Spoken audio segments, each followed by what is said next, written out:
হাতী আহিছিলে আমাৰ ১টামান বজাত নৈ সিপাৰৰ পৰা মানে আমাৰ ইয়াত ১টামান বজাত পাই গ'ল। ১টামান বজাৰ পিছত মানে ৩ ভাগমান হ'ল।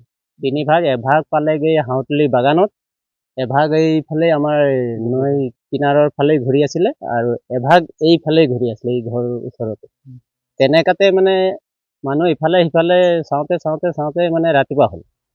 ৪টা ১০-১৫ মানত এইখন ঘৰত আহি পালে।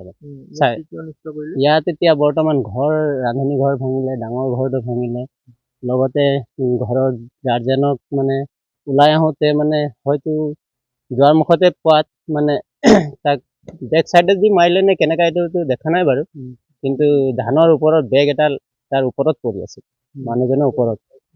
এফালে হাত ভৰি ভাঙিছে, যোৰহাটলৈ নিছে।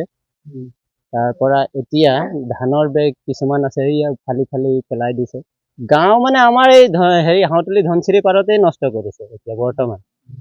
ইফালেতো আপোনাৰ ধনচিৰি নৈ কিনাৰত আছে, আকৌ আগফালেও আছে। হাতী আছে 50টাৰ ওপৰত আছে।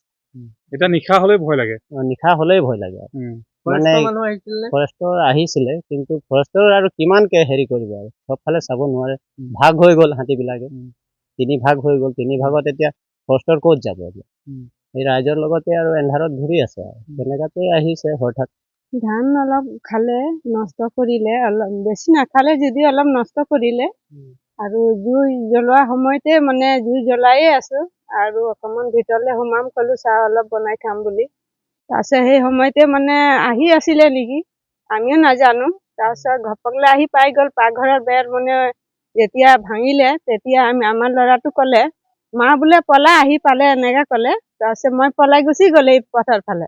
তাৰপিছত আমাৰ মানুহটো শুই আছিলে, শুই থকা সময়ত আমি মানে মাতিবল নহ'ল তাক, সি শুই থাকি গ'ল। তাৰপিছত সি পাছত মানে ওলাই গৈছে, মানে ময়ো পলাই যাম বুলি, পলাব নোৱাৰিলে, দুৱাৰ মুখতে পালে তাক। তাৰপিছত আৰু পেলাই আৰু তাক বস্তা এটা লাদি দিছে। তাৰপিছত ল'ৰাক গছকি দিছে, ভৰি এটা ভাঙিছে, হাত এটা ভাঙিছে কৈছে। তাৰপিছত আমাৰ ল'ৰাটো মোক মাতিছে, মা বোলে আহ বুলি কৈছে, কান্দি কৈছে। মই আমাৰ সেইখিনি মানুহকেইটা কৈছে, তই এতিয়া নালাগে যাবলৈ কৈছে, পাছত যাবি। তেতিয়া আমাৰ ল'ৰাটো বাবা এইফালে ধান খাইছে, আমাৰ ল'ৰাটো এনেকৈ দাঙি নি সেই ওচৰত ঘৰ এটা নি পেলাই থৈছে।